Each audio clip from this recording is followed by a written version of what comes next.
Baiklah Mbak, saya akan menjelaskan tentang persiapan pranikah. Pernikahan itu tidak hanya mempersatukan dua hati yang memiliki perasaan dan tujuan hidup, tetapi umumnya juga bertujuan untuk menghasilkan keturunan sebagai pewaris pasangan. Oleh karena itu, pemeriksaan kesehatan sebelum pernikahan lebih ditujukan untuk persiapan menghasilkan keturunan yang sehat dan sejahtera. Seperti itu ya.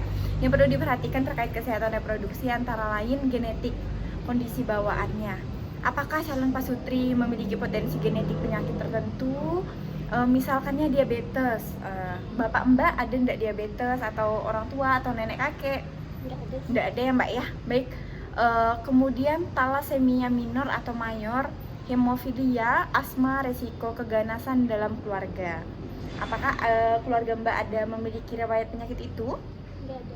Tidak ada ya. Kemudian yang kedua ada resiko penyakit seksual. Contohnya penyakit menular seksual apa sih yang mbak tahu aja apa? HIV. HIV, HBsAg itu bisa menurun. Sifilis itu juga bisa kita dapatkan dari lingkungan yang tidak sehat, bergonta-ganti pasangan. Kemudian kita memakai jarum suntik yang sudah dipakai orang, seperti itu ya. Kemudian kondisi medis saat ini, sakit yang dialami, obat-obatan yang dikonsumsi, obesitas dan lain-lain. Status imunologis, riwayat imunisasi, usia pasutri, kesiapan memiliki keturunan. Nah, biasanya kan memang di zaman sekarang ini dari peraturan pemerintah, usia yang sudah dibolehkan untuk menikah itu pada perempuan usia 21 tahun ke atas dan pada laki-laki 25 tahun ya Mbak ya. Kemudian apakah Mbak ada kebiasaan merokok, minum alkohol dan lain-lain? Tidak ada ya. Kemudian mengapa sih pemeriksaan kesehatan sebelum pernikahan itu perlu? Menurut Mbak kenapa perlu? Supaya nanti kedepannya sama-sama sehat. Ya betul, mbaknya sehat, suami sehat, kemudian menciptakan keturunan yang baik, yang sehat ya. Kemudian di sini ada beberapa alasan perlunya pemeriksaan kesehatan reproduksi sebelum pernikahan adalah mengurangi kemungkinan kelainan bawaan atau thalassemia, diabetes mellitus type 1, mengurangi atau mencegah penyakit yang bisa ditularkan seperti yang sudah kita bahas tadi. Kemudian mengurangi atau mencegah penyakit yang bisa ditularkan atau mempengaruhi janin yang menyebabkan keguguran. Kemudian mengatasi keresahan jika ada kemungkinan muncul penyakit bawaan tertentu, khususnya menikah dengan keluarga dekat atau yang sedarah itu ya Mbak ya. Makanya kita tuh tidak boleh nikah sedarah. Karena apa? Karena takut ada kelainan bawaan seperti itu.